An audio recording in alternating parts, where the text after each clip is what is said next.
Subscribe करिए राजीव पानी class, bell icon को दबाइए ताकि हमारी वीडियो का नोटिफिकेशन सबसे पहले आप तक पहुंचे। हेलो फ्रेंड्स, आपका स्वागत है आपके चैनल राजीव पानी क्लास पर। तो दोस्तों, आज का टॉपिक है वो है, देख लीजिए क्या है, वो है आपका गोलीय दर्पण। तो ये मैं बता दूं कि गोलीय दर्पण, तो आप जानते हैं कि हमारा प्रकाश का सीरीज शुरू हो चुका है, कई दिन से हो चुके हैं शुरू। तो हमने पार्ट 1 प्रकाश का, पार्ट 1, पार्ट 2, पार्ट 3, पार्ट 4 भी देख लिया है। तो पार्ट 1 में आपको जो बताया गया है प्रकाश होता क्या है, प्रकाश की चाल, वेग भी कह सकते हैं उसे, किसने बताया है, क्या होता है, सब उसके बताए, और भी बहुत सारे जो तत्व हैं उसके बारे में बताया है ये, और स्मरणीय कौन कौन वैज्ञानिक है पार्ट 1 में। दूसरा पार्ट 2 में क्या बताया गया है, आपको सूची छिद्र कैमरा क्या होता है, और आपको प्रछाया एवं उपछाया के बारे में बताया गया है। तो वह वीडियो आप देख लें जाके।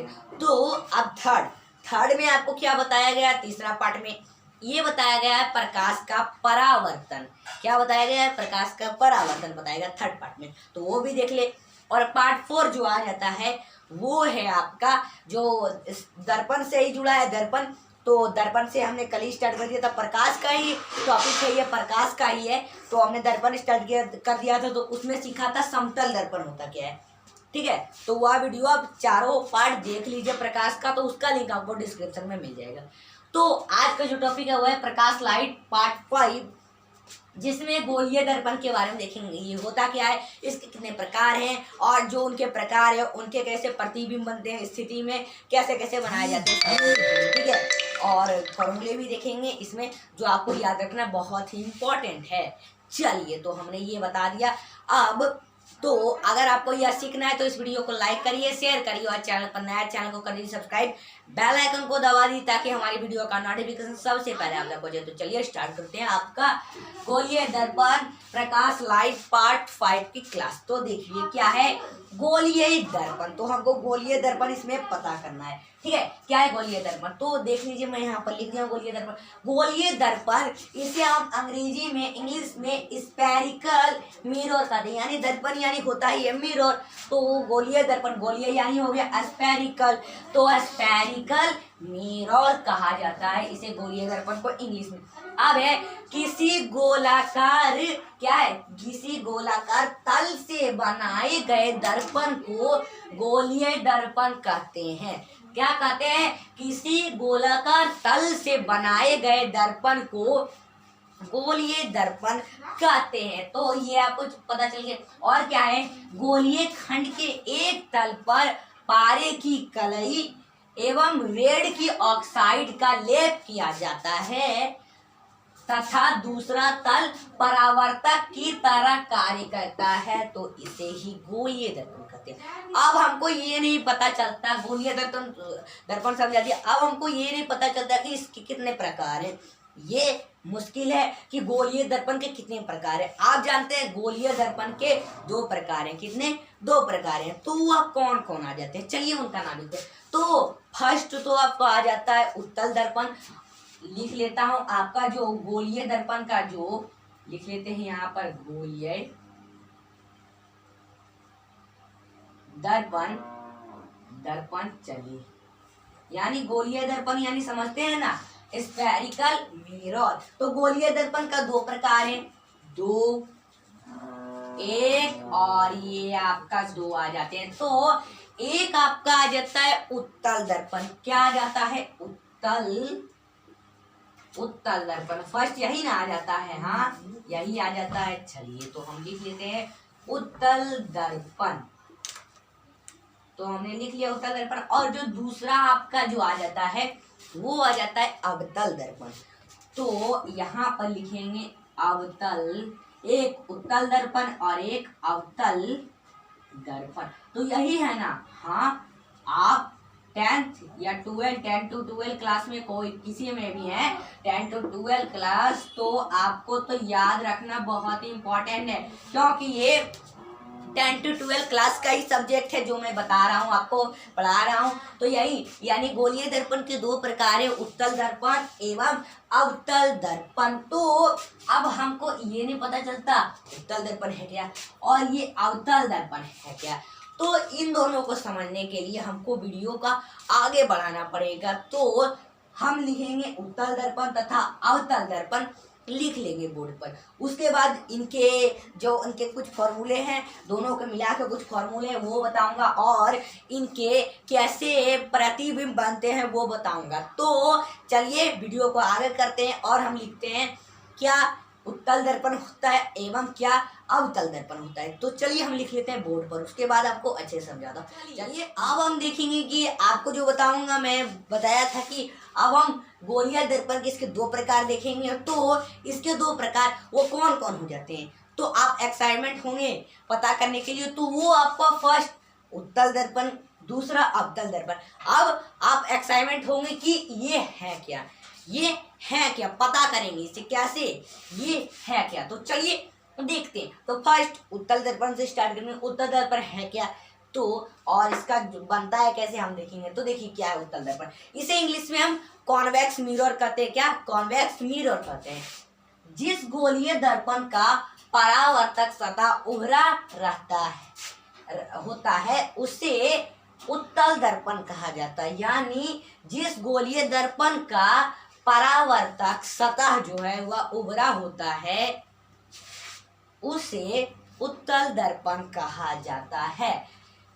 क्योंकि ये, और इसमें इट मीन्स उत्तल दर्पण को और एक और नाम से भी कह सकते हैं आप, अपसारी दर्पण, यानी डिवर्गिंग मिरर। डिवर्गिंग मिरर क्या है आपका, डिवर्गिंग मिरर आ जाता है। तो अपसारी दर्पण को इसके नाम से भी जान सकते हैं, डिवर्गिंग मिरर भी कहा जाता है, क्योंकि यह अनंत से आने वाली किरणों को फैलाता है। क्या करता है, जो अनंत से किरणें आती है उसको फैलाता है। देखिए, यानी जिस गोलीय दर्पण का परावर्तक सतह है उभरा होता है उसे उत्तल दर्पण कहते हैं। जैसे इसका फिगर जैसे देखिए, ये उत्तल दर्पण का हम बता रहे हैं, तो इसका फिगर बनता है इस तरह। तो यहाँ से रहता है, ये देखिए, ये हमारा हो गया दर्पण। क्या होगा, गोलीय दर्पण। गोलीय दर्पण का क्या है, जिस गोलीय दर्पण का परावर्तक सतह, तो परावर्तक सतह ये है जो आपको ये दिख रहा है, ये परावर्तक सतह, और सतह उभरा रहता है उसे आपका कहा जाता है उत्तल दर्पण। यानी उभरा कैसे, तो इस तरह का होता है कुछ, ये देखिए इस तरह का कुछ रहता है, उभरा रहता है। क्या रहता है, उभरा। तो हम इस तरह का बना लेते हैं, ये हमारा उभरा हो गया। समझ में आ गया। चलिए, तो हमारा यही उभरा हो गया, तो हम इसको बना लेते हैं। अब इसमें क्या करेंगे, इसको पहले उभरा बना लेते हैं पहले अच्छे से, उसके बाद आपको अगला बताएंगे। तो हम इसे कर लेते हैं। तो हमने इसको कर लिया, तो ये हमारा उभरा हो गया। क्या हो गया, उभरा सतह हो गया। तो थोड़ा इसको इधर से और बड़ा बना लेते हैं, जरा इधर से थोड़ा अच्छा भी दिखे। चलिए,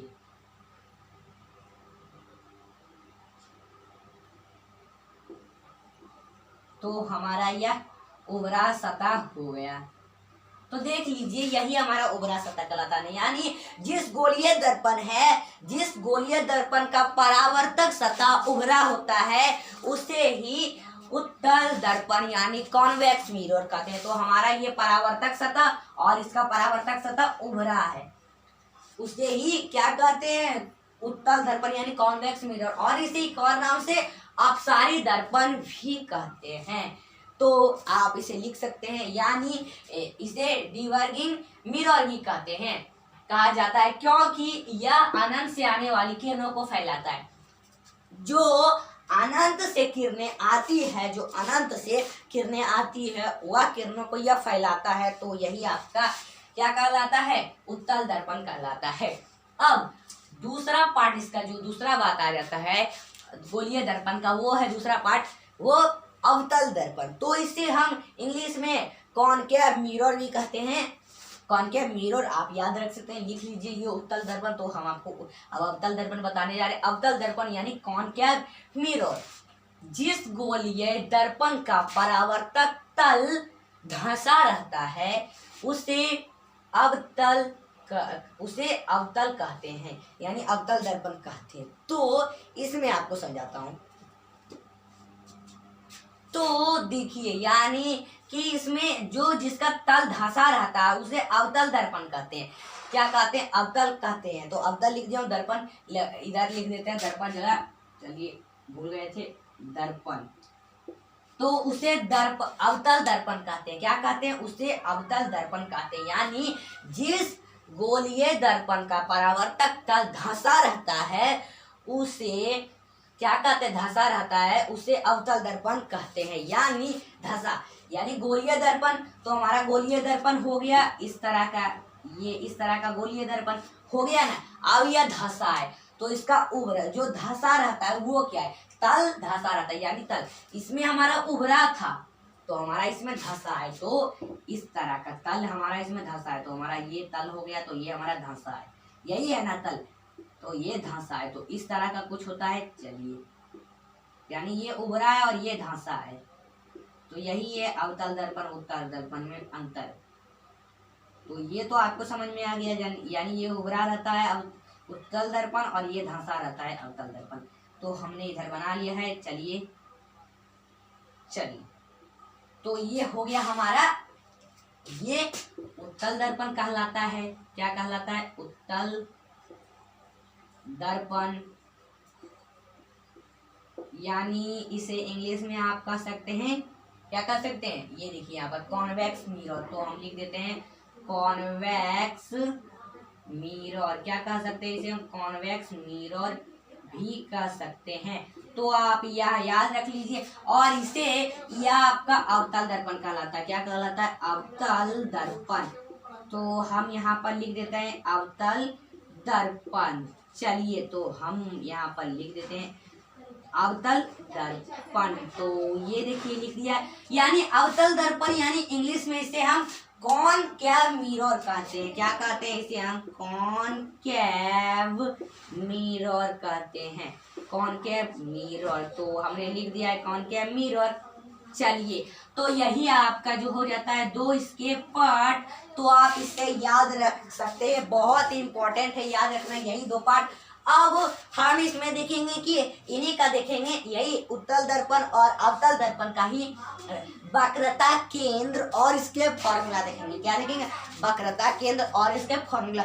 तो हम वो लिखते हैं बोर्ड पर, उसके बाद आपको समझाऊंगा, और फॉर्मूले भी हैं वो भी आपको समझाता हूँ। तो चलिए ये तो मैंने उत्तल दर्पण अवतल दर्पण होता क्या है, तो आगे वीडियो को ले जाते हैं और देखते हैं वक्रता केंद्र और इसके फॉर्मूले, उसके बाद मैं आगे बढ़ूंगा। ठीक है, तो चलिए तो आगे बढ़ते हैं। देखिए अब हम देखेंगे कि इसमें देखिए क्या है, उत्तल एवं अवतल दोनों ही दर्पण, आगे बढ़ रहे हैं तो क्या है, उत्तल एवं अवतल दोनों ही दर्पण किसी गोले के कटे भाग होते हैं। कोई गोला है, देख जो मैं शुरू में बता रहा हूँ, यानी उत्तल दर्पण जो है और एक अवतल दर्पण है वह कोई गोला है, उसका कटा भाग होता है। ठीक है, कटे भाग होते हैं, अतः उस गोले का केंद्र वक्रता केंद्र सेंटर ऑफ कर्वेचर कहलाता है। जो वह उससे अतः यानी उस गोले का केंद्र जो है, उस गोले का जो केंद्र है वक्रता केंद्र सेंटर ऑफ कर्वेचर कहलाता है। दर्पण का माध्य बिंदु ध्रुव पोल कहलाता है। दर्पण के वक्रता केंद्र एवं ध्रुव को मिलाने वाली रेखा दर्पण की प्रधान अक्ष रेखा प्रिंसिपल एक्सिस कहलाता है। वक्रता केंद्र एवं ध्रुव को मिलाने वाली सरल रेखा के मध्य बिंदु का दर्पण का फोकस कहलाता है। इट मीन्स देखिए जैसे आप इसे याद कर सकते हैं, फोकस दूरी बराबर क्या, फोकस दूरी बराबर होता क्या है, यही ना है, हाँ यही है। चलिए फोकस दूरी बराबर हमारा होता क्या है, ये जो है वक्रता त्रिज्या अपॉन 2, तो यही है। इसे याद रखने का सिंपल तरीका, जो फॉर्मूला है याद रखने का, जो फॉर्मूला है यही बता रहा हूँ। वक्रता इतना बड़ा याद नहीं होता तो ये याद रखिए, वक्रता त्रिज्या बटा 2। ठीक है, तो यही हमारा जो हो जाता है याद रखने का सबसे आसान तरीका। यानी ये तो उत्तल एवं अवतल दोनों ही दर्पण किसी गोले के कटे भाग होते हैं, और क्या होता है उस गोले का केंद्र वक्रता केंद्र, सेंटर ऑफ कर्वेचर कहलाता है। ओके, यानी जैसे देखिए एक हमें उस गोले का केंद्र, तो हम उसको गोले का केंद्र बनाएंगे तो इस तरह का बनाएंगे। यानी ये जो है ये आपका अवतल दर्पण में आता है। अवतल दर्पण का जो प्रतिबिंब बनता है उस स्थिति में ऐसा बनाया जाता है, तो वो मैं बताऊंगा जब बताऊंगा प्रतिबिंब तब। ठीक है, तो ये हमने बना लिया गोले। अब इसका वक्रता केंद्र यानी सेंटर ऑफ कर्वेचर कहलाता है। दर्पण का मध्य बिंदु ध्रुव पोल कहलाता है। क्या कहलाता है? ध्रुव पोल कहलाता है।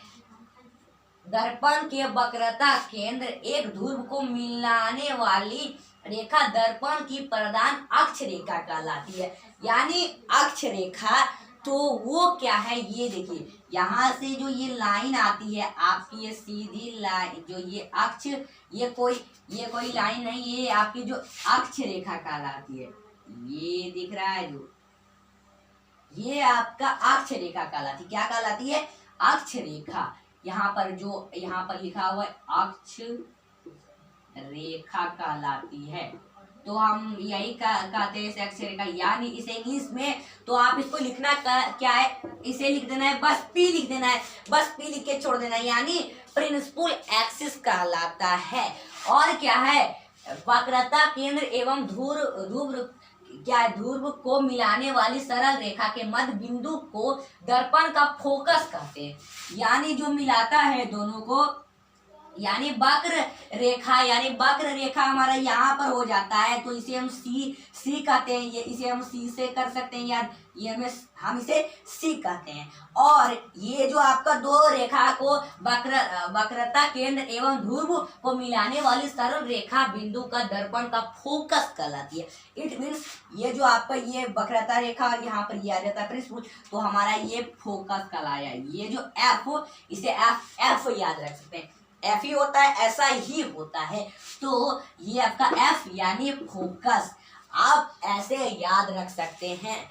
तो ये जो आपका जो आ जाता है ये बनता है अवतल दर्पण के किसमें प्रतिबिंब में बनाए जाते हैं, वो जो बताऊंगा तब मैं आपको बता दूंगा। ठीक है, तो ये मैंने आपको बता दिया। तो यही आपका ये मैंने जो बताया मेन पार्ट, तो इसी से हम आगे बढ़ेंगे, इसी से हमको पता किया जाता है। तो ये मैंने आपको बता दिया, यानी ये अक्ष रेखा कहलाती है। तो और ये इसे पी भी कर सकते हैं, और ये आपका वक्रता यानी इस वक्रता सी और फोकस एफ कर सकते हैं।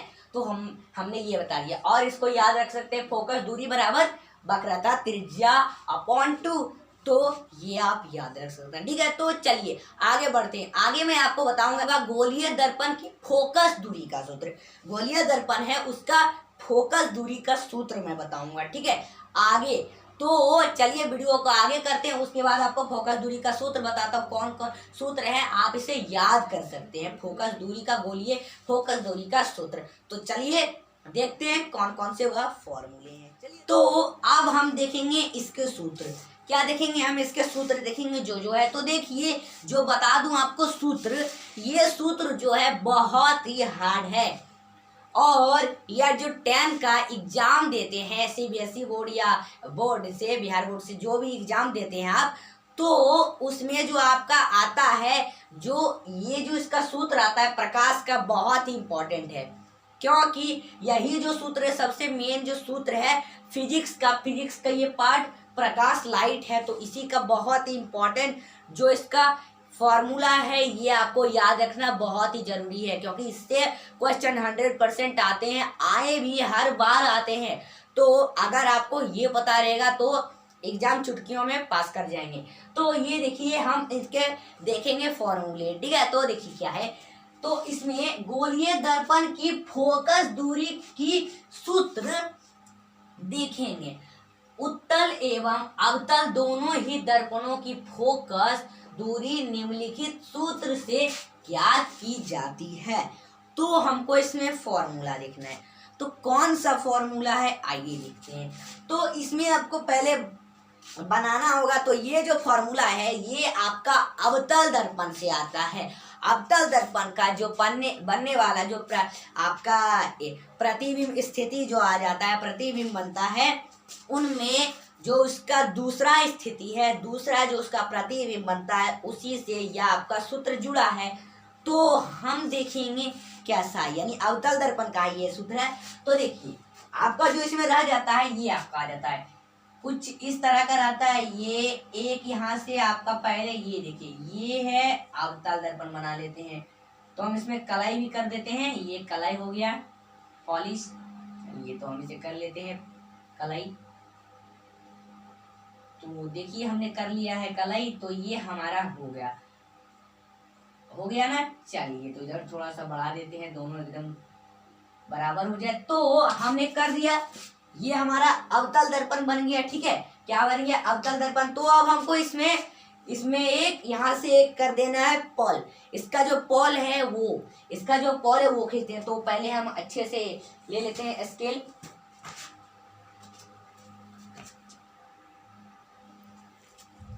चलिए कुछ तो मिला नहीं, यही मिला, इसी से हम कर लेते हैं, लाइन खींच लेते हैं। तो इसको रख दें ढक्कन को।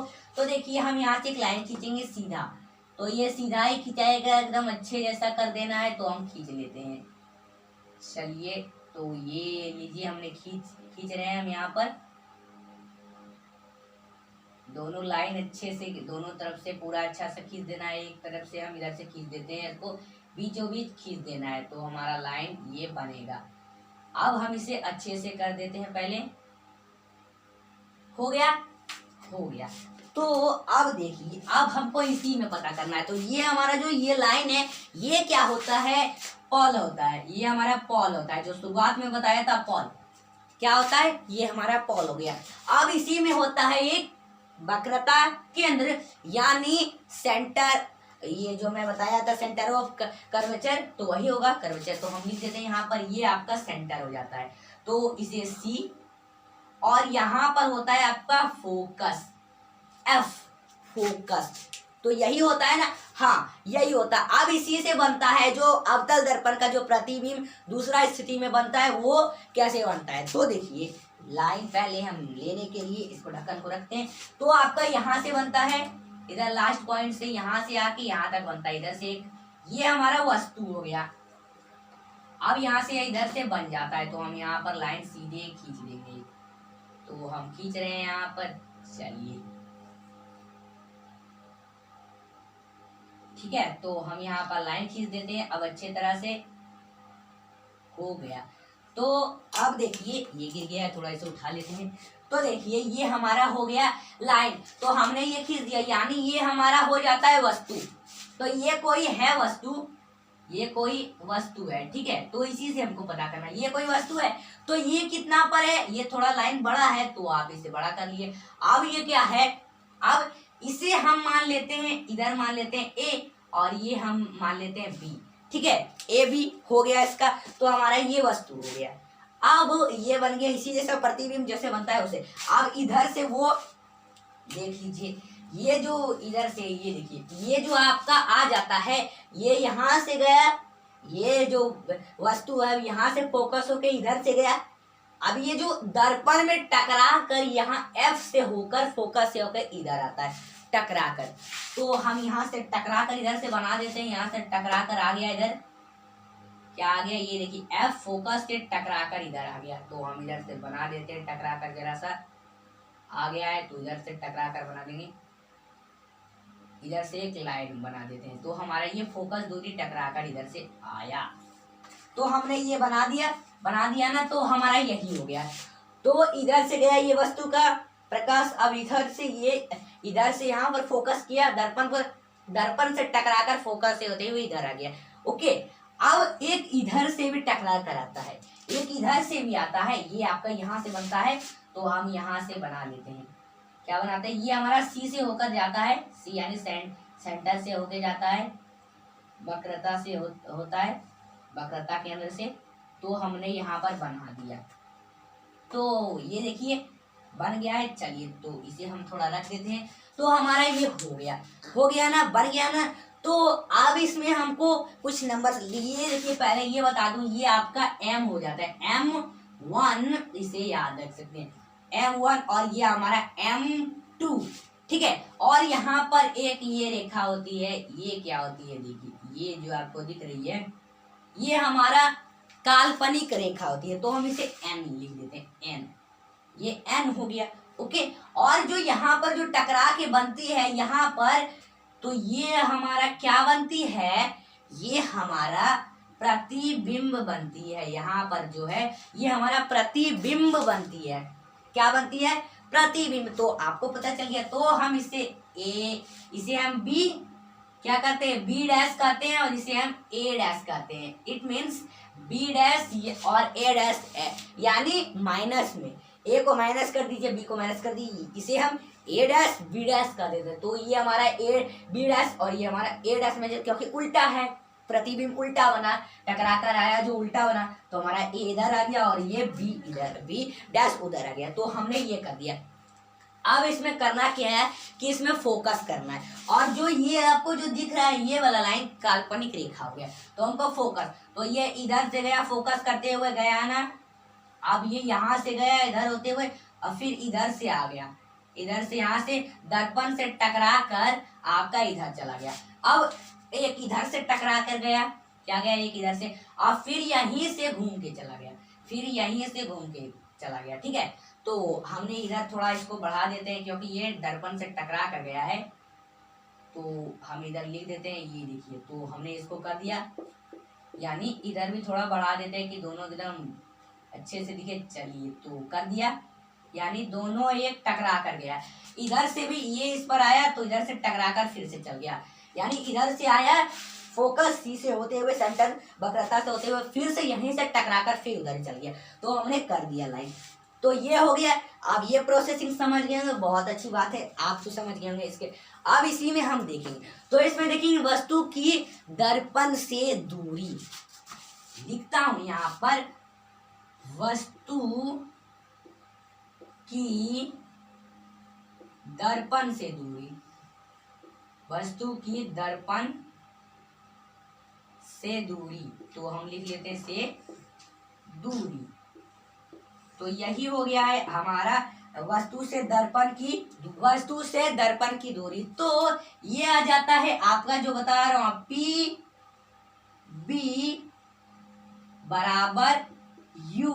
क्या आ जाता है, पी बी बराबर यू, यानी पी बी, यानी ये आपका जो दिख रहा है पी, और ये आपका जो बी आ जाता है, उसके बीच में यही पी और बी है, ये पी और बी, तो ये बराबर आ जाता है आपका यू। पी और बी है तो हमारा आ जाता है बराबर यू। तो यही हो गया वस्तु, ये पी और बी है ना, यहाँ पर पी और बी, वस्तु की दर्पण से दूरी, यानी वस्तु ये है और इसकी दर्पण से दूरी पी बी बराबर यू, दूरी हमें पता करिए।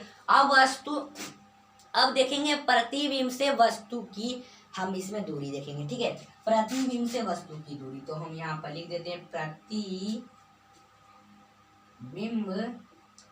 प्रतिबिंब समझते हैं ना, इमेज। प्रतिबिंब से वस्तु की दूरी क्या होगा, ये आपका जो आ जाता है, सॉरी, प्रतिबिंब से दर्पण की दूरी, प्रतिबिंब से दर्पण की दूरी, तो हम यहाँ पर लिख देंगे प्रतिबिंब से दर्पण की दूरी। तो ये क्या हो जाएगा, तो हमारा ये माइनस भी में आ जाता है, माइनस भी में आ जाता है। तो ये सॉरी भी में आ जाता है सिर्फ, तो इसे भी लिख दीजिए, सिर्फ ये भी हो गया। तो यानी प्रतिबिंब से दर्पण की दूरी भी हो गया, तो आप इसे याद रख सकते हैं, ठीक है। तो ये मैंने बता दिया। अब देखना है दर्पण से फोकस की दूरी, दर्पण से फोकस की दूरी, फोकस की दूरी, तो हम लिख लेते हैं फोकस की दूरी दर्पण से फोकस की दूरी। तो हम इसमें पता करेंगे दर्पण से फोकस की दूरी होता क्या, चलिए देखिए। ये होता है आपका पी एफ बराबर एफ ही होता है। पी एफ बराबर एफ ही होता है। इट मीन्स पी और एफ यानी पीपल और ये फोकस। तो ये आपका दर्पण से फोकस की दूरी, दर्पण से फोकस की दूरी बराबर एफ होता है। तो ये तो आप पता चल गया। अब इसमें देख लेंगे वक्रता केंद्र। क्या देखेंगे? वक्रता केंद्र। तो हम लिख देते हैं यहाँ पर वक्रता केंद्र। तो लिख देता हूं यहाँ पर, चलिए। तो अब इसमें है वक्रता केंद्र। वक्रता केंद्र आ जाता है आर। क्या आ जाता है? वक्रता केंद्र यानी ये आर आ जाता है। तो आप याद रख लीजिए। तो यही जो बातें मैंने बता दिया। अब इसमें देखेंगे कि इसमें बनता है कैसे, ठीक है। तो इसमें आपका बनेगा किसमें? त्रिभुजों में बनेगा। तो अब इसमें हम देखेंगे कि त्रिभुजों से कैसे बनता है। चलिए, तो इसमें देखिए हमारा त्रिभुज। तो जो त्रिभुज यहाँ पर बनाते हैं त्रिभुज। अब इसमें त्रिभुज कैसे बना, देखिए। त्रिभुज इसमें कुछ फिगर में बन रहा है। हाँ, बन रहा है। कैसे बन रहा है? देखिए, ये बन रहा है आपका ए बी और सी। ए बी सी बन गया ना हमारा, ए बी सी। तो हमारा ये बन गया एक त्रिभुज। तो हम यहाँ पर लिखेंगे त्रिभुज ए बी एंड सी, फिर एंड लेंगे, एंड दो को बनेगा इसमें एंड, और दूसरा क्या बनेगा? A dash B dash and C dash. A dash B dash and C dash. तो आप यहाँ से यहाँ तक ऐसे दिख रहा है, ऐसे ऐसे बना हुआ है। तो यही हुआ हमारा A dash B dash and C dash. तो हम लिख देंगे A dash B dash and C. बस सॉरी, इसमें डैश नहीं है, सी में डैश नहीं है। तो हम बस यही रह देंगे A dash B dash and सी। तो ये हमारा बन गया ना। चलिए, तो आपको ये तो समझ में आ गया। चलिए, बहुत अच्छी बात है, आप समझ गए। अब इसमें हम आगे बढ़ते हैं, आगे देखेंगे इसमें और कैसे बनाए जाते हैं। तो इसको देखते हैं। इस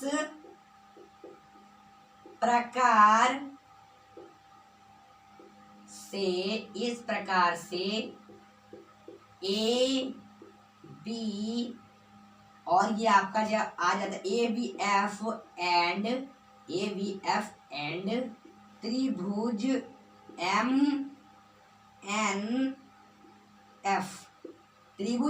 एन एफ भी क्या होते हैं? समकोणिक होते हैं। समकोणिक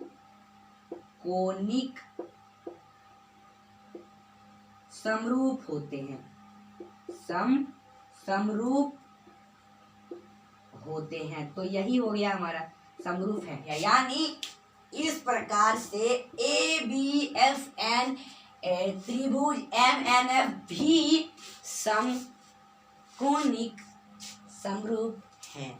तो ये सब भी आपके हो जाते हैं। तो हम इसमें देखेंगे। तो यहाँ का फर्स्ट बनेगा आपका कैसा? A B upon A dash B dash बराबर क्या होगा? यही बनेगा। तो इसका कैसे बनेगा?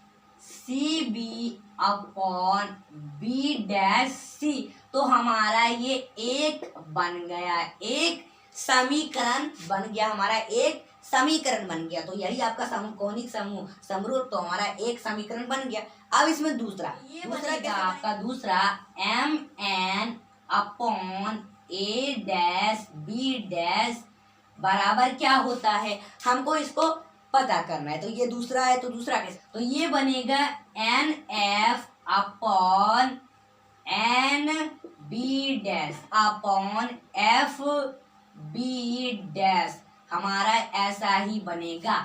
तो हमने ये दूसरा भी समीकरण बना दिया। अब आपका थर्ड आ जाता है, इसका समीकरण पता करना है। थर्ड 3 है, 3 बनाएंगे तो 3। थर्ड इसका बनेगा आपका third A B upon A dash B dash बराबर क्या होता है? बराबर इसमें सेम टू सेम ये 2 नंबर जैसा बन जाएगा। तो लिख देंगे N F upon F B dash. तो ये हमारा थर्ड का बन गया। थर्ड भी बन गया हमारा, 3 नंबर का भी ये हमने समीकरण बना दिया। क्या बना दिया? समीकरण बना दिया। तो हमने बना दिया, ये लिख लीजिए अपने कॉपी में, तो आपको बहुत इंपॉर्टेंट है याद रखने के लिए। चलिए, तो ये पता चल गया ना। और इसमें लिखना है आपको क्या, यहाँ पर जो लिखना है वो मैं बता देता हूँ। यहाँ पर आपको लिखना है, क्या लिखना है? तो ये लिखना है समीकरण। हम लिख देते हैं यहाँ पर समीकरण एक तथा 3 से, बस इतना लिखना है, समीकरण 1 तथा 3 से। तो अब इसको करेंगे, यानी 1 तथा 3 से करना है। तो हमारा 1 कितना है? 1 आपका कितना आ जाता है ये जानते हैं। देखिए 1 फर्स्ट जो आपका आ जाता है वो क्या है, देख लीजिए। यहाँ पर जो हमने बनाया था इसका समीकरण 1, इसका लास्ट वाला उठाना है। तो ये सी बी लिख देंगे, फिर अपॉन बी डैश है तो बी डैश, और सी है तो सी लिख देंगे। अब इसका दूसरा, तो अब इसमें क्या है? तीसरा से बनेगा। तो एक का बना लिया, हमको लास्ट वाला लिख देना है, और तथा 3 से। तो तीसरा वाला कितना है? ये आपका तीसरा वाला जो है NF upon F B dash. तो हम लिख देंगे NF upon F B dash. तो यही लिख देना है। तो हमारा ये बन गया ना। चलिए, तो आप तो समझ ही गए कैसे बनाया। आगे बढ़ते हैं। हम ये यहाँ पर लिखते हैं, यदि हम m को p के पास लाएं तो क्या होगा? यदि हम m को p के पास लाएं तो क्या होगा? ठीक है, यही है। यदि हम m को p के पास लाएं तो क्या होगा? हमको ये पता करना है। तो हम इसमें करेंगे, तो कैसे करेंगे देखिए। तो यहाँ पर आ जाता है आपका सी बी। तो हम यहाँ पर लिख देते हैं C B upon B dash. तो सी है तो हम लिख देंगे बी डैश सी बराबर NF upon F B dash. तो हमने ये लिख दिया। उसके बाद क्या करना है मैं बताता हूँ। उसके बाद आपको लिखना है, यहाँ पर इधर लिख देना है P, ये आपको आगे बता रहा हूँ तो यहाँ ऊपर लिखता हूँ PB। क्या लिखना है? PB माइनस PC अपॉन दे देना है, फिर से लिख देना है PC माइनस। अब क्या करेंगे? तो इसके बाद करना है आपको PB डैश लिख देना है, फिर बराबर दे देना है। अब हमको इसमें करना है, तो इसको कैसे करेंगे चलिए देखते हैं। इसको बराबर में हम कैसे करेंगे? PB dash PC upon PC dash PB dash. तो कैसे करेंगे चलिए। तो ये आपका हो जाता है बराबर F अपॉन, ये बराबर F में आ जाता है, बराबर F अपॉन ये PV डैश आ जाता है, PV डैश माइनस PF आ जाता है। तो यही हो गया। हमको इतना ही करना है। ये PV माइनस PC बटा PC माइनस PB डैश बराबर क्या होता है आपका? F बटा PB डैश माइनस PF। ये हो गया। आगे अब क्या करना चलिए। तो इसके बाद आपको लिखना है माइनस U माइनस R, फिर अपॉन में लगा देना, माइनस U माइनस R लिख देना है। क्या लिख देना है? Minus U minus R। उसके बाद क्या करना? फिर करना है माइनस R, फिर माइनस V लिख देना है। तो इसको हमको इंटू दोनों को कर देना है, ऊपर वाला को भी इंटू कर दीजिए और नीचे वाला को भी इंटू, और इसको भी इंटू कर दीजिए।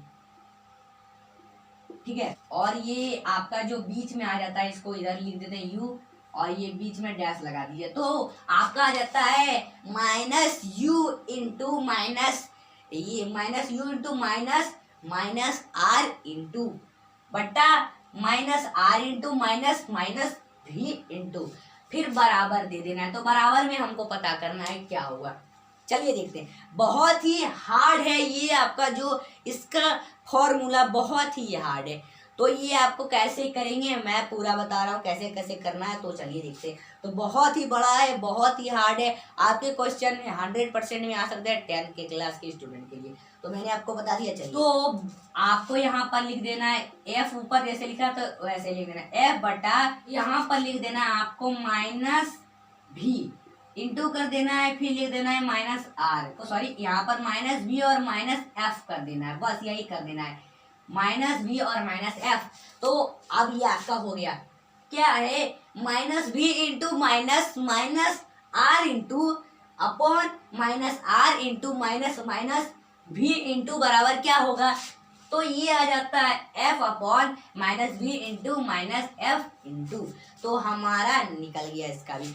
अब आगे बढ़ते हैं, आगे क्या होगा चलिए बताता हूँ, बहुत ही हार्ड है लेकिन आपको याद हो जाएंगे। तो फिर यहाँ पर लिखना है यू प्लस आर, फिर यहाँ पर U minus U plus R लिख देना है, उसके बाद फिर माइनस आर प्लस भी कर देना है, फिर बराबर दे देना है। अब हमको इसमें पता करना है कैसे होगा, तो इसका बराबर में माइनस एफ हो जाता है और फिर अपॉन में माइनस बी प्लस एफ हो जाता है, इतना कर देना है बस, यही हो जाएगा। तो देखिए क्या है, minus u plus R upon minus R plus B बराबर हो जाता है minus F upon B plus R. तो हमारा इसका भी निकल गया। चलिए तो हमने इसका भी निकाल दिया, आगे बढ़ते हैं, आगे क्या है चलिए देखते हैं आगे। तो इसका एक सूत्र है आपको याद रखने का, वो सूत्र है देख लीजिए, इधर बता देता हूँ, वो है r बराबर क्या होता है 2, r बराबर होता है आपका 2f, पढ़े भी होंगे, r बराबर 2f। ठीक है, तो हमारा यही सूत्र हो जाता है, इसी पर बनाना है, r बराबर 2f, यही इसी पर बनाना है। तो चलिए हम देखते हैं कैसे बनेगा। इसमें लिखना है कि माइनस यू प्लस 2f कर देना है, माइनस यू प्लस 2f, फिर अपॉन पर लिख देना है माइनस यू प्लस 2v, बस सॉरी माइनस 2f प्लस भी कर देना है। तो इतना ही करना है, क्या करना है देख लीजिए। तो हमको इसमें करना है minus U plus 2f upon minus 2f plus भी, तो बराबर क्या होगा, क्या होगा बराबर, हमको इसमें पता करने का था। तो चलिए देखते हैं क्या होगा। तो ये हो जाता है minus F upon B plus F, यही हो गया, इसका बराबर में आ जाता है। ठीक है, तो ये आप लिख लीजिए क्या है, minus U plus 2f upon minus 2f plus B बराबर minus F upon B plus F. तो हमने कर दिया, इसका कर दिया ना, तो हम इतना कर दिए। तो ऐसे ही किया जाता है। तो आगे बढ़ते हैं, आगे क्या है, इसमें बहुत ही हार्ड है लेकिन समझा रहा हूँ आपको, अच्छे से कर देना। ठीक है, तो इतना करने के बाद अब क्या करना है, यहाँ पर माइनस यू भी माइनस 2f भी, फिर माइनस एफ यू कर देना है, फिर प्लस दे दीजिए, फिर यहाँ पर लिख दीजिए 2f2, फिर प्लस, फिर 2f2 लिख दीजिए, 2 बार लिख देना है। ठीक है, फिर प्लस देके एफ भी माइनस कर दीजिए, उसके बाद क्या कर u भी देके u और b दे दीजिए, u भी, फिर माइनस कर दीजिए, माइनस कर देने के बाद इधर लिख रहा हूँ, उधर तो आपको दिखेगा नहीं तो इधर लिख देता है, u भी माइनस कर देने के बाद यहाँ पर लिख देना है 2f भी, जोड़ दीजिए आप दोनों को, तो इधर वो जगह नहीं मिल रहा तो हमने इधर लिख दिया 2f भी, u भी माइनस 2f भी कर देना है, उसके बाद फिर प्लस एफ यू कर देना है, एफ यू और माइनस एफ भी कर देना है, F you minus F P, फिर बराबर में हमको कहता है क्या होगा। तो देखिए क्या है, माइनस यू भी माइनस 2f भी minus F you plus 2f2 plus 2f2, 2 बार, फिर प्लस एफ भी माइनस यू भी माइनस 2f भी plus F you minus F भी बराबर क्या होगा। तो अगर ये 2 है तो ये कट जाएगा, ये भी कट गया और ये कट गया, दोनों कट गया। ठीक है, दोनों ये आपका कट गया। तो अब इसमें क्या करना है, बराबर में हमारा आंसर निकल के आया 0, तो यही हो गया हमारा बराबर में। तो इतना कर देना है, तो आप कर लीजिए, बहुत ही सिंपल है, बहुत अच्छे से याद हो जाए। फिर क्या करना है देखिए, यहाँ पर लिखिए आप फिर से u भी, फिर माइनस दे दीजिए, फिर यहाँ पर लिख दीजिए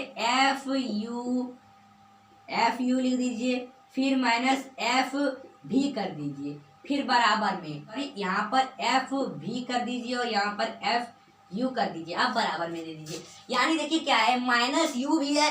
ठीक है, ये जो हमारा यहाँ पर बच के आया था यू भी, तो हमने यहाँ पर लिख दिया माइनस यू भी, फिर माइनस भी, तो हमने माइनस, ये आपका माइनस भी आ जाता है, जो यहाँ पर माइनस भी, तो हमने लिख दिया यहाँ पर। अब ये उल्टा कर दिया, अब यहाँ पर माइनस एफ यू, तो एफ यू लिख दिया, बराबर में क्या होगा।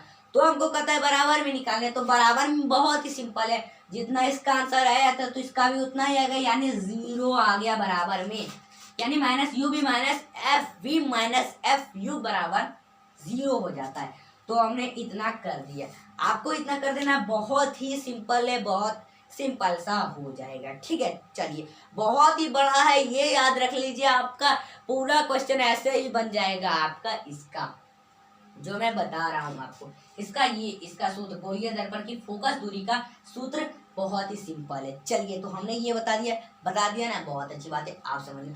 आगे बढ़ते हैं, आगे क्या है, चलिए देखिए, करना है आपको, यहाँ पर लिख दीजिए यू भी अपॉन यू भी एफ कर देना है, यू भी अपॉन यू भी एफ कर देना है। ठीक है, इतना करने के बाद क्या करना है, बराबर दे दीजिए, बराबर में हमको क्या हो जाता है, करता है, तो इसका क्या होगा, बहुत ही सिंपल है, मेरे साथ बना रहिए, आपको समझा दूंगा। चलिए, तो ये हो जाता है वी एफ अपॉन दे देना है वी एफ अपॉन देने के बाद लिख देना है यू भी एफ, यानी सेम टू सेम, जैसे यू भी यहाँ पर है तो यहाँ पर बराबर में वी एफ आ गया।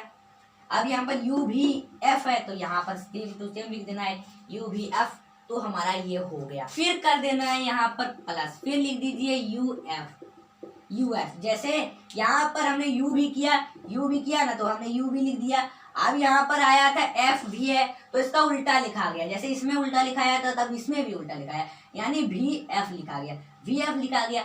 अब इसमें है यू एफ, तो हमको एफ यू है तो इसको यू एफ लिखा गया, क्या लिखेंगे, यू एफ, और ये इसका तो यही रह गया, आपको समझ में आ गया। फिर इसको अपॉन कर दीजिए, अपॉन में क्या, अपॉन में वही हो जाएगा, ये आपका यू भी एफ, यही ना हो जाएगा। बारीकी से समझा रहा हूँ, बहुत ही कठिन है लेकिन आपको हो जाएंगे याद। लिख लीजिए, जो भी मैं लिखा हूँ आपको अच्छे से समझ में आ गया होगा, यानी यू भी है तो फिर अपॉन यू भी एफ है बराबर, फिर भी एफ है अपॉन यू भी एफ ही है, प्लस यू एफ है अपॉन यू भी एफ ही है। ठीक है, तो हमने ये कर, तो इतना ही हो गया। अब इसमें हमको करना की है, इसमें फॉर्मूला, तो इसका बराबर फॉर्मूला क्या होगा, इसका बराबर में जो फॉर्मूला आ जाता है, नीचे लिख देता हूँ आपका बराबर में फॉर्मूला, तो ये क्या हो जाएगा, जो इसको इतना बड़ा याद रखना है, इससे अच्छा एक फॉर्मूला, इसका सिंपल सा एक फॉर्मूला ही होता है, डायरेक्ट वो बताता हूँ, इसका फॉर्मूला क्या है वो हम देखते हैं। चलिए, बहुत ही इंपॉर्टेंट है फॉर्मूला, वो आपको रह सकते हैं, इसके जो ये आपका गोलीय दर्पण का की फोकस दूरी का सूत्र है वो कौन सा फॉर्मूला है, तो ये आपका फॉर्मूला आ जाता है 1u प्लस 1v बराबर 1f, यही हो जाता है फॉर्मूला 1f। तो हमारा ये हो गया, क्या हो गया, यही फॉर्मूला हो गया, यही हमारा मेन सूत्र जो हो जाता है, यही है, यही सूत्र हो जाता है, तो हमने इसका निकाल दिया।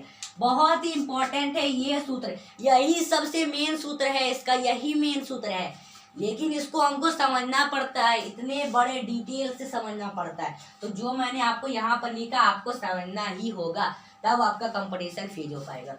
तो ये आपका फॉर्मूला आ गया 1 upon U plus 1 upon V बराबर 1 अपॉन एफ सूत्र हो गया। तो हमने ये कर दिया, तो आपको ये समझा दिया, बस इसी चीज को याद रखना कैसे किया जाता है, उसके बाद सारा आपको ये प्रोसेस बन जाएगा। ठीक है, तो हमने ये बता दिया। चलिए, आप सीखेंगे ये सब।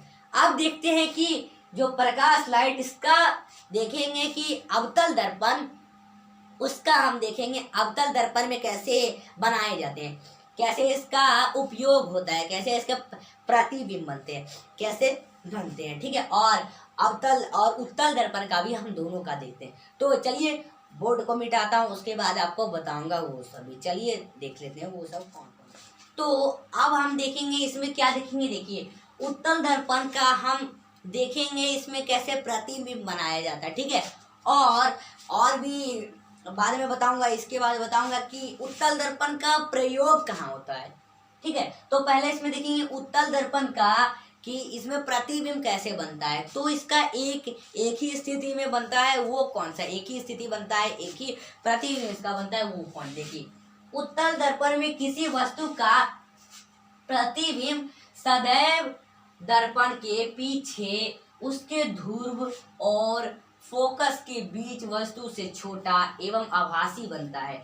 यदि किसी वस्तु की उत्तल से दूरी बढ़ाई जाए तो दर्पण से बने आभासी एवं सीधे प्रतिबिंब का आकार छोटा हो जाता है तथा उसकी स्थिति दर्पण के पीछे ध्रुव से फोकस की ओर खिसकती आती है।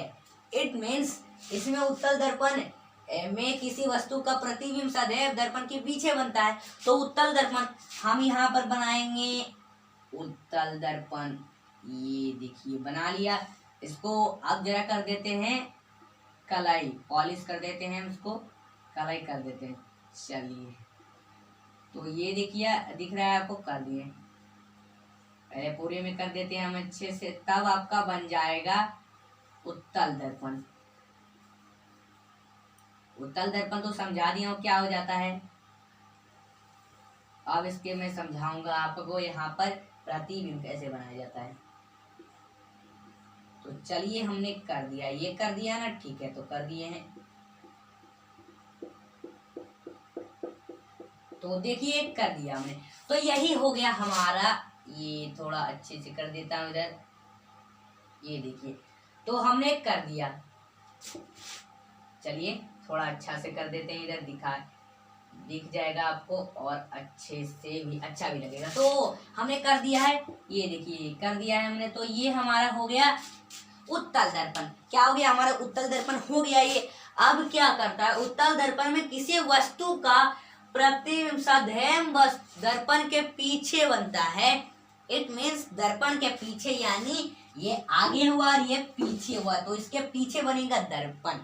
तो इसको हमको पहले और क्या कहता है, उसके ध्रुव और फोकस के बीच वस्तु से छोटा एवं आभासी बनता है। यानी पहले ले लेता हूं स्केल, यानी आभासी बनता है। यानी आभासी कैसे बनता है देखते हैं ना, वास्तविक लाइन जैसे खिंचाया हुआ रहता है सीधा, वो वैसे ही बनता है। और आभासी ऐसे ऐसे ऐसे डॉट डॉट जैसा बनता है लाइन, तो आभासी। तो इसमें आभासी पहले बनाने के लिए हमको पोल खींचना होगा। तो यहाँ से पोल खींचेंगे, क्या खींचेंगे, पोल। तो ये साइड वाला हमारा आभासी बनेगा, पीछे वाला तो आभासी इसको बना रहे हैं, पोल जैसा खींचना है, आभासी बना देना है। चलिए तो हम बना लेते हैं जल्दी से फटाफट। ये दिख रहा है आपको तो अच्छे से दिख जाएगा। और इसको आभासी जरा बनाते हैं। चलिए हम पहले इधर लाइन ही खींच लेते हैं, कर लिया हम। अब इसको जरा उठा लेते हैं, थोड़ा बोर्ड फिसल रहा है। चलिए तो अब इसे आभासी बना लेते हैं। ये देखिए हमने आभासी बना लिया। क्या बना लिया, आभासी बना लिया, ठीक है। तो हमने ये आभासी बनाया। अब इसके जो ये हो जाएगा इसका पोल आर पार, इधर भी आ जाएगा इसका, ठीक है, आगे भी आ जाता है इसका पोल। तो हम इसका पोल, अब ये जो इस साइड वाला होगा ये आपका वास्तविक हो जाएगा, वास्तविक। तो हमने इतना आगे बढ़ाना है, अनंत तक लेके जाना है इसको। तो अनंत तक हम लेके जाएंगे, अनंत जितना तक हो जाएगा तो हम अनंत तक इसे ले जाते हैं। चलिए तो हमने ले गए अनंत तक, हम ले गए। अब इसको करना क्या है, तो ये हमारा आभासी, ये हमारा वास्तविक हो गया। तो हमारा इसमें वस्तु कहाँ है, ये साइड इधर वास्तविक में वस्तु है और प्रतिबिंब हमेशा दर्पण के पीछे वो आभासी बनता है। तो ये हमारा वस्तु यहाँ पर है, हमारा वस्तु क्या है, वस्तु। तो हम यहाँ पर ले लेते हैं वस्तु को। ये देखिए ये हमारा वस्तु हो गया। तो इस वस्तु का नाम इसे हम ए दे देते हैं और इसे बी दे देते हैं, ठीक है, ये कर देना है। अब क्या करना है देखिए, अब ये जो आपका फोकस बनेगा, अब इसका फोकस जाएगा यहाँ तक, ये फोकस जाएगा इधर से होते दर्पण से उधर होते हुए आर पार होते हुए यहाँ तक अनंत तक जाएगा। तो इसका रख देते हैं इसे। अब इसका फोकस जाएगा, तो हम इसका फोकस कर देते हैं। जरा स्केल से अच्छे से बनाना है, गड़बड़ी ना हो, गड़बड़ी हो जाएगी तो अच्छा नहीं बनेगा, खराब भी बन सकता है। तो हम बता दिए हैं, चलिए आपको, आप अच्छे से कर देंगे, समझदार तो हैं ही। चलिए तो हम इधर इसको कर देते हैं। तो हमने ये कर दिया, अब ये हमने कर दिया। तो इसमें पहले जो एक बात बताना भूल गया था, तो इसको पहले इधर ये आभासी कर देते हैं, ये क्योंकि आभासी में आ जाता है तो हम इसको आभासी कर ही देंगे। अब ये आभासी कर दिए। यानी और इसमें बात जो भूल गया था कि ये आपका आ जाता है, ये पोल हो जाता है, पोल, और ये जो आपका हो जाता है यहाँ पर सी यानी वक्रता केंद्र, और यहाँ पर आपका फोकस हो जाता है, एफ फोकस हो जाता है। ये तो मैंने बता दिया, इंपॉर्टेंट था इसीलिए मैंने बता दिया। तो आपका ये हो गया। अब इससे और जो बनते हैं फोकस, वो एक इधर से फोकस आ जाता है तो हम इधर से बना लेते हैं। ये देखिए एक इधर से फोकस आया, थोड़ा अच्छे से बनाता हूं, इधर से फोकस इसका गया है, ठीक है। तो कर लेते हैं इसका फोकस, यहां पर गया है, तो हमारा ये फोकस आ गया। तो देख लीजिए हमारा ये फोकस आ चुका है यहाँ पर। तो इसको, ये हमारा फोकस आया, ठीक है, ये हमारा फोकस आ गया। तो आपको समझ में, अब यहाँ से टकराता है, क्या होता है, अब यहाँ से टकरा कर ये ऊपर चला जाता है, इधर ऊपर चला जाता है, यहाँ या टकरा कर या ऊपर चला जाता है, और ये आपका हो गया। यानी ये इधर से आया फोकस और ये टकराकर ऊपर चला गया, और कहाँ गया, ये आभासी बनता है, और ये साइड वाला में भी आता है। तो ये हमारा आभासी, ये लाइन जब इधर आया फोकस करके तो हमारा ये बना, तो इसको भी आभासी बनाना है। हमारा इसमें भी आया तो फोकस के होके गया, तो ये फोकस आया इसका यहाँ पर, इधर से टकरा कर इधर आया। ये तो हम इधर फोकस थोड़ा बनाते हैं, तो इधर वाला बनेगा आभासी। तो हम कर लेते हैं यहाँ तक, चलिए हमारा हो गया। यानी ये देखिए, तो इसे रख देता हूँ। अब क्या है, यानी ये हमारा हो गया, इट मीन्स देख लीजिए हमने इसको बना दिया, तो इसका फोकस गया इधर, इधर भी आया और ऊपर भी चला गया, टकरा कर ऊपर भी चला गया और इधर भी आया। तो ये हमारा आभासी हो गया, आभासी हो गया, आभासी बना देते हैं ये आभासी, और इधर वाला आपका वास्तविक हो जाता है। तो अब इसको टकरा कर कहाँ से आया देखिए, यानी इसका टकराया गया इधर, इसका टकराया इधर, और फिर इधर से टकरा कर इधर ही आया, यहाँ से गया टकरा कर इधर, फिर टकरा कर इधर से ही इधर आया। अब इसमें जो आया इधर से टकरा गया टकरा कर, अब इसमें तो वापस नहीं आया, सीधा चल गया यहाँ तक। अब इसमें, अब इससे टकरा कर गया यहाँ पर, टकरा कर ऊपर चला गया, इधर दर्पण से टकरा कर ऊपर चला गया, ये बन गया। और इसमें प्रतिबिंब कहाँ बना, यहाँ पर फोकस पर बना, ये हमारा प्रतिबिंब बन गया। तो हम इसे बी डैश और इसे हम ए डैश कह सकते हैं, बी डैश और ए डैश। तो हमारा ये बन गया प्रतिबिंब। तो हमारा यहाँ पर प्रतिबिंब बना, यानी उत्तल दर्पण के किसी वस्तु का प्रतिबिंब, ये वस्तु है संदैव दर्पण के पीछे उसके ध्रुव और फोकस के बीच वस्तु से छोटा एवं आभासी बनता है। छोटा बना और आभासी बना, तो इसे हम आभासी बना देते हैं। तो ये लीजिए हमने आभासी इसे बना दिया, तो ये छोटा बना और एवं आभासी बना। क्या है, आभासी बनता है यदि किसी वस्तु की उत्तल से दूरी बढ़ाई जाए तो दर्पण से बनने आभासी एवं सीधे प्रतिबिंब का आकार छोटा हो जाता है तथा उसकी स्थिति दर्पण के पीछे ध्रुव से फोकस की ओर क्या है, खिसकती है, ये फोकस की ओर खिसकती है। तो हमने ये बनाया आपका उत्तल दर्पण के प्रतिबिंब, हमने स्थिति में बनाया, तो उसका एक ही ये हो जाता है, बहुत इंपॉर्टेंट है याद रखना। अब देखेंगे कि उत्तल दर्पण का हम देखेंगे उपयोग किस किस में होता है। तो चलिए देखते हैं कि उत्तल दर्पण का उपयोग किस किस में होता है। तो अब हम दोस्तों देखेंगे कि जो मैं बताया था उत्तल दर्पण के उपयोग और अवतल दर्पण के उपयोग हम इसमें देखेंगे। तो देखते हैं कहाँ कहाँ इसके उपयोग होते हैं। तो फर्स्ट हम देखेंगे इसमें उत्तल दर्पण के उपयोग। तो उत्तल दर्पण, तो देखिए इसमें क्या है, उत्तल दर्पण द्वारा काफी बड़े क्षेत्रों की वस्तुओं का प्रतिबिंब एक छोटे से क्षेत्र में बन जाता है।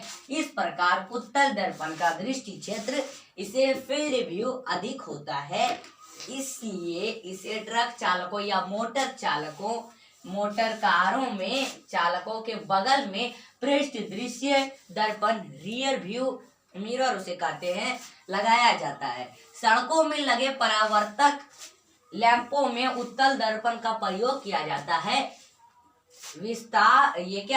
विस्तार क्षेत्र अधिक होने के कारण ये प्रकाश को अधिक क्षेत्र में फैलाता है। इट मीन्स कि देखिए क्या है, उत्तल दर्पण के उपयोग, उत्तल दर्पण द्वारा काफी बड़े क्षेत्रों की वस्तुओं का प्रतिबिंब एक छोटे से क्षेत्र में बन जाता है।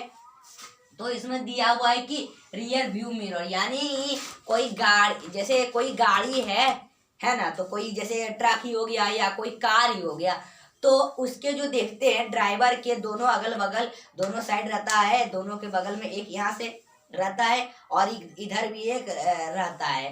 क्या लगा, एक आईना इधर भी लगा रहता है, इधर भी। तो देखते हैं कि ड्राइवर उधर देख पाता है, अपने पीछे देख पाता है, जो भी गाड़ी आ रही है तो उन्हें पीछे देख पाता है। कोई भी गाड़ी आ रही है या बड़ी ट्रक ही आ रही है तो उसको साइड हो जाता है अपने, तो वह ट्रक चल जाती है। तो दिखते हैं ना, आपके गाड़ी में भी होगी तो फोटो देख सकते हैं, ऐसा कुछ है, ठीक है। तो वही आपका क्या कहलाता है, उत्तल दर्पण कहलाता है, यानी रियर व्यू मिरर, वह उत्तल दर्पण कहलाता है। और क्या है देखिए, और उसमें बड़ा सा क्षेत्र में एक छोटे से प्रतिबिंब एक छोटे से वही दर्पण में दिखाई दे देता है, यानी ये बड़ा सा जो, यानी कि उस छोटा सा आईना है, दर्पण है, तो उसमें गाड़ी अब चलता है तो देखते हैं कि इतना बड़ा सा ट्रक, और इतना बड़ा सा ट्रक है और उस छोटे से दर्पण में कैसे दिखाई दिया, तो वही आपका कहलाता है उत्तल दर्पण। क्या कहलाता है, उत्तल दर्पण द्वारा काफी बड़े क्षेत्र की वस्तुओं का प्रतिबिंब एक छोटे से क्षेत्र में बन जाता है, यानी वस्तु है, उसका वस्तु, वही ट्रक है, एक वस्तु है, तो उसका बड़ा सा प्रतिबिंब उस आईने में, दर्पण में छोटा सा दिखाई देता है, तो वही आपका कहलाता है उत्तल दर्पण। इस प्रकार उत्तल दर्पण का दृश्य क्षेत्र फील्ड व्यू अधिक होता है, इसलिए इसे ट्रक चालकों या मोटर कारों चालकों के बगल में, जैसे फोटो में देख सकते हैं, बगल में पृष्ठ दृश्य दर्पण रियर व्यू मिरर कहते हैं उसे, ठीक है, रियर व्यू मिरर लगाया जाता है। और सड़कों में लगे परावर्तक लैंप होता है ना, सड़कों में जो परावर्तक लैंप, उत्तल दर्पण का प्रयोग किया जाता है। इन सब में भी उत्तल दर्पण का प्रयोग किया जाता है। विस्तार क्षेत्र अधिक होने के कारण ये प्रकाश का अधिक क्षेत्र में फैलता है, विस्तार क्षेत्र रहता है इसीलिए अधिक फैलता है ये आपका प्रकाश। तो अब ये तो आप समझ गए हैं उत्तल दर्पण होता क्या है। अब आ जाते हैं अवतल दर्पण के उपयोग। अवतल दर्पण का उपयोग, तो ये क्या है, अवतल दर्पण के उपयोग हम देखेंगे। इसमें बड़ी फोकस दूरी वाला अवतल दर्पण दाढ़ी, ये आपका आ जाता है, दाढ़ी बनाने का काम करती है। एक जो सेंटेंस हो गया, यानी बड़ी फोकस दूरी वाला अवतल दर्पण दाढ़ी बनाने की काम करती है। यानी जैसे आप सैलून तो जाते होंगे तो देखते हैं, जब भी कभी दाढ़ी उड़ी बनवाने जाते होंगे तो देखते हैं कि सैलून में जो सैलून का रहता है तो उसमें दोनों तरफ आईने लगे होते हैं, शीशे, उसे दर्पण कहेंगे, दोनों तरफ आईने लगे होते हैं। तो जो आपका छोटा छोटा दाढ़ी होता है उसमें उस आईने में वह बड़ा बड़ा दिखाई देता है। क्या दिखाई देता है, बड़ा बड़ा, तब वह बार बार उसे काट पाता है, ठीक है। तो ये मैं आपको बता दिया। तो यह किस में आ जाता है, अवतल दर्पण में आता है, वह अवतल दर्पण का आईना होता है, ठीक है। और दूसरा क्या है, आंख, कान एवं नाक के डॉक्टर के द्वारा उपयोग में लाए जाने वाले दर्पण। यानी जो डॉक्टर होता है, जो आंख खराब हो जाती है, कान खराब हो जाती है, जो चेक करता है, वह जो आंख, कान एवं नाक के डॉक्टर के द्वारा उपयोग में लाए जाने वाला जो दर्पण होता है, वही आपका किस में आ जाता है, अवतल दर्पण में। जो दर्पण होता है ना, वही अवतल दर्पण में आ जाता है। अब आ जाता है थर्ड, गाड़ी के हेडलाइट एवं सर्च लाइट में भी आपका रहते हैं ये एक अवतल दर्पण। यानी हेडलाइट जानते हैं ना, हेडलाइट जो आगे में लगा हुआ रहता है दोनों तरफ, हेडलाइट गाड़ी में, जो कार में भी रहता है, ट्रक में भी रहता है, हर गाड़ी में रहता है, तो वह आपका हेडलाइट जो कहलाता है, तो वह आपका आ जाता है अवतल दर्पण। और सर्च लाइट भी दोनों लिखा हुआ। और ये तो पता चल गया, ये आपका अवतल दर्पण में आ जाता है। अब है सोलर कुकर, यानी सोलर कुकर में भी अवतल दर्पण। सोलर कुकर यानी जो सोलर से, सूर्य का प्रकाश से जो खाना बनता है, वही सोलर कुकर हुआ, तो उसमें भी आपका अवतल दर्पण पाया जाता है, ठीक है, ये अवतल दर्पण। तो अवतल दर्पण उत्तल दर्पण दोनों मैंने बता दिया है। ठीक है, तो अब जो मैंने बताया था उत्तल दर्पण का प्रतिबिंब हमने बना दिया था, एक था उसका, तो वो मैंने बना तो दोस्तों मैंने आज आपको बताया प्रकाश लाइट का पार्ट 5, जिसमें गोलीय दर्पण, इसमें मैंने बताया आपको उत्तल दर्पण अवतल दर्पण होते क्या है, इसके फॉर्मूले भी बताए और भी बहुत सारी चीज बताए, बनने वाला प्रतिबिंब, उत्तल दर्पण का बनने वाला प्रतिबिंब बताए। तो मैं पार्ट 6 में लेके आऊंगा आपके लिए अवतल दर्पण का 6 प्रतिबिंब जो बनते हैं उसके बारे में लेके आऊंगा, डिटेल से समझाऊंगा। ठीक है, तो काफी वीडियो बड़ा हो रहा है, इसीलिए मैं आपको अगले पार्ट 6 पार्ट में लेके आऊंगा, ये आपका गोलीय दर्पण। तो अगर ये वीडियो आप लोग को अच्छी लगी उसको लाइक करिए, शेयर करिए, और चैनल पर नए हैं चैनल को करिए सब्सक्राइब, बेल आइकन को दबा दीजिए ताकि हमारी वीडियो का नोटिफिकेशन सबसे पहले आप तक पहुंचे। तो ठीक है, तो तब तक के लिए बाय बाय।